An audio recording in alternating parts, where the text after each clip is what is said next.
The other day I was going through my comments section and I got a criticism. What was it? It said I was a fake conservative. I'm actually a beta male or a softie. And that really bothered me, but I was trying to explore, well, why does that bother me? Like, I don't care that, like, people call me a softie or any of that stuff. Like, that doesn't bother me. But I think what bothered me about it is the idea that uh, acting tough, bullying people, or just making disparaging comments uh, is considered alpha. Like, that's not alpha at all. That's actually like a whiny, resentful. That's like the opposite of whatever alpha is. I did a. I was helping my wife with a biology course she was taking, and they actually had they were dissecting a study about uh, timber wolves, and the whole. It was discovered that the whole alpha male, beta male, that sort of thing was actually disproven. Wolves are a matriarchal hierarchy, if you will, and there is a dominant male. But the way that they did a study, and the way that the wolf pack was organized is it's more of a reciprocal relationship where the dominant male has to accommodate the males that aren't dominant, and if the dominant male is too tyrannical or too authoritarian, basically, if he's a little tyrant and it terrorizes the other males, it's only a matter of time before he has a bad day and a couple of the younger males will gang up on him and tear him to shreds. So there has to be there's a built-in biological reciprocation that takes place where the pack basically takes care of itself. And it's not as simple like saying alpha, beta, and all that. Is just a vast oversimplification. And I don't believe that humans fall into these categories either. Now, when I was taking my psychology course, the last 50 years, they've been working on a model that categorizes humans. It basically divides into five subcategories, like openness, neuroticism, uh, things of that nature. There's basically five categories, and all humans have a tendency to be a mixture of all five of these things, and they're not always the same level of all five of them. Meaning, if I were to take this personality test today with all the things that are impacting my life and the issues that I'm dealing with and the relationships that I have, and I were to take it again in 5 years after I've either learned or resolved some of those issues or changed my situation, the test would evolve and change with my situation. So it's mutable. It doesn't stay the same. And some of it is definitely inherently biological, meaning that we're born with a certain disposition, but a lot of that is impacted by our environment and our choices and our situations and things that we're thrust into situations. Like, for example, like if you were in the service and you were forced to go overseas and fight in combat, that's not something you chose to do. It's something that you were told to do and you went to do. So that's going to change your personality based upon the situation, or what happened to you while you were over there and what you were forced to do and that sort of thing. So basically, we're very complex beings. We're very multifaceted, and I think the hardest thing that a man will ever do, I don't care if he's a combat veteran, Navy SEAL, Special Forces operator, or, if he's a firefighter and he saved people from burning buildings, or he's been in a horrific accident where he's lost his limbs, and whatever the case is, or if he's Mr. Rogers and all he does is teach children all day. The hardest thing a man will ever do is look himself in the mirror and face himself. We're always looking externally. We're always trying to thrust ourselves upon the world and force our will upon our situation, control things that are uncontrollable. And there's a lot of us that spend our time worrying more about how the world is doing us wrong than we do worrying about how our choices impact our situation. And we never really fix ourselves. We try to fix everything but ourselves, and we find every excuse and we find every mechanism we can to avoid it, displace it, put it in the back of the head, fill that hole, all sorts of weird addictions and habits. And some of us will change geographic locations, and we'll switch jobs, and we'll move, and we'll put ourselves in different circumstances. But eventually, even if that does fix the problem for the short term, the one common denominator, no matter where we go, is always going to be us. So if we never examine ourselves and try to figure out what we could be doing better, we never evolve. We'll never change. We'll always be the same. And that's why some of those comments it was cracking me up. If you think about it, like, I got a grown-ass man telling me that I'm a softy beta male.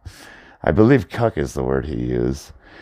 And yet he doesn't see that just leveraging that criticism is about the most beta male thing by definition that you could possibly do, to come off and to make whiny, resentful comments about other grown men that have no bearing or impact in your situation at all.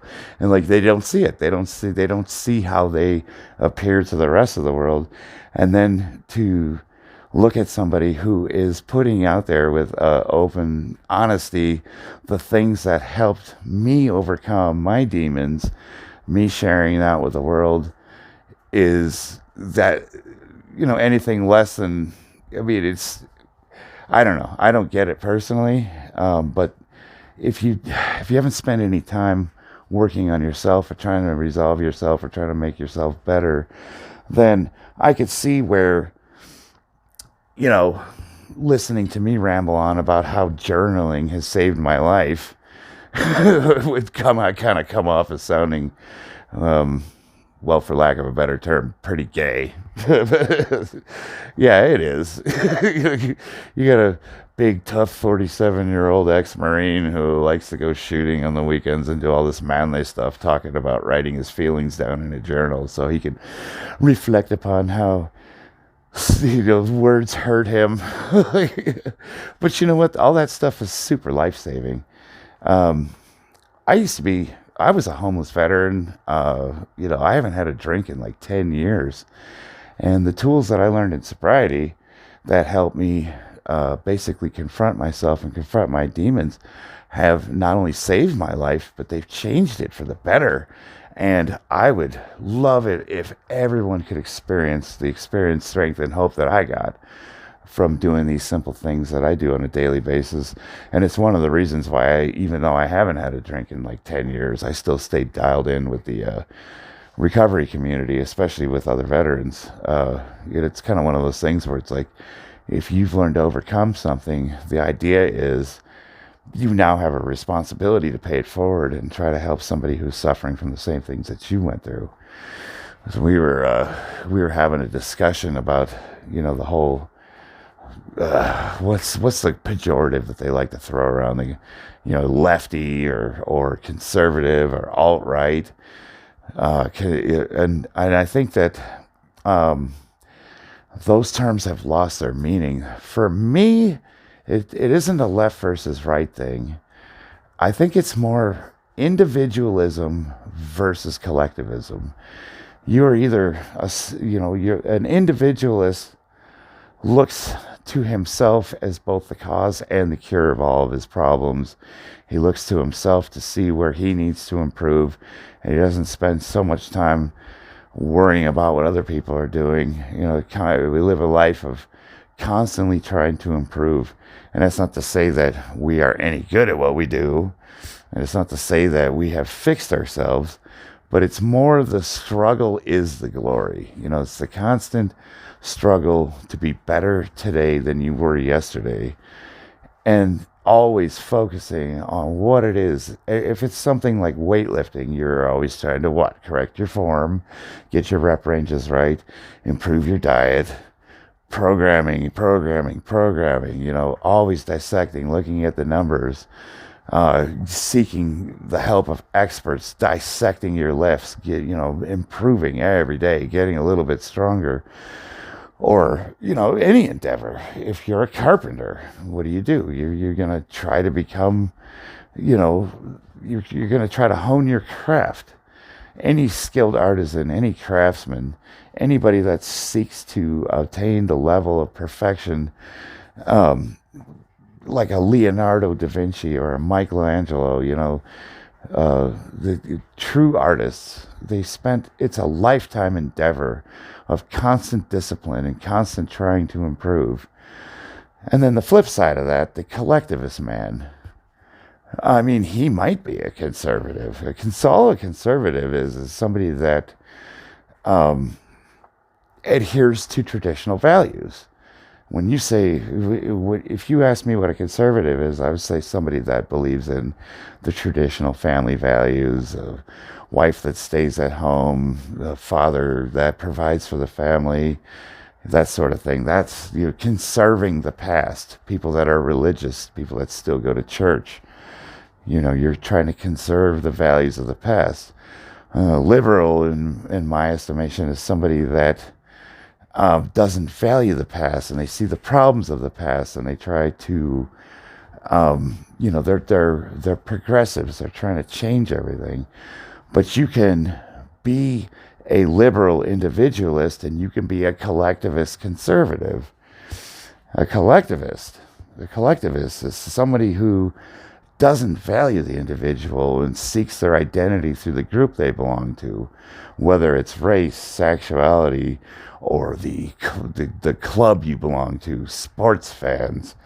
You've seen these people that'll literally get into fights if you say their team sucks. It's like, you don't play for the Bears. Why would you care? Like the people that they identify so strongly with a movement or an organization, an ideology, that they're willing to defend it with their lives. And nothing is more important than that group identity. If you're not part of that group, if you're not part of that nation, if you're not part of that race, then, you're not one of them. And you are therefore, by definition, the enemy. An individualist seeks, they see everybody as having a spark of divinity. We're all intrinsically different. We all have our own mark from the heavens. We're all endowed by God with certain rights and gifts, and nothing is more important than the rights of the individual, and we will fight to the death to preserve those rights. Things like free speech or the sacred right of self-defense, i.e. the Second Amendment, or everything that goes along with it. If I was going to pick like where I was politically, I would say somewhere between libertarian and anarchist. I took a test and it came up with constitutional minarchist, which was basically, I believe that an anarchist basically can be boiled down to no rulers. That doesn't mean there's no rules. It means there's no rulers. We adhere to natural law, things like the non-aggression principle. You don't ever you don't ever enact. You don't commit acts of harm willfully against other people. You don't take their things. You don't steal their stuff. You don't hurt people. You do have the right to self-defense. So if somebody is trying to commit acts of violence or coercion against you, then you have every right to use as much force as necessary to stop that. And it's also your duty to protect other people that can't protect themselves. But I never really could, I don't know, I couldn't align myself with the libertarian ideology because they were also, I do believe that you can't recreate humans in, like, the thing that the Marxists always got wrong is like they believe that they could re-engineer people, and if only they could get people to adhere to their ideology, they could enact the utopia where all we would have to do is just, we would all just take care of each other and everyone would be equal, and we'd all have the same amount of shiny stuff, and we'd all live in peace, and everybody would help each other. But it's been my observation that no matter what ideology you follow, no matter how good or bad you say you are, or mean, there's always going to be evil people out there who are going to serve themselves. And unless you can get rid of all the evil in the world, the utopia will never happen. Well, it's the same thing with, I call it the libertarian utopia, where it's like, we don't need government, we don't need rules. It's like every man for himself. And if we all just enable this free trade system where we all barter, morally speaking, we can coexist without the need for outside interference. You know, it's the freedom of association where all interactions are voluntary, and you know, trade is free. And it's just, I don't think that's ever going to happen either. We have a country of 300 million people, and I think we're just too far along the path, and too many people have been indoctrinated into this entitlement system where they not only need the government to survive, but they believe that it is their birthright to be provided for, and they don't understand that all that money has to come from somewhere, and it's the people that do produce, and it's the people that do create things that also create the wealth that's being redistributed so that they can basically live off of the tits of the government, and they can just, they have a right to be provided for simply because they exist. What I'd like to see is, in a perfect world, government would be at the lowest level. So it started in the family, to the community, to the state, and then loosely bound together by a limited federal government, the way the founding fathers intended. And that's where I think that most of us would do the most good, is at the community level, because that's where the things happen that affect us on a daily basis. And it's like, you know, you can't really blame whomever's president isn't as nearly as much of a problem as the guy who's following his orders that has the gun that's pointed at your head. You know, the guy that's just following orders is going to be the one that ruins your life, not the guy that sits in the desk at the Oval Office. So that's kind of where I wanted to state, like, where I am ideologically speaking. I don't believe in conservative versus liberal, left, right.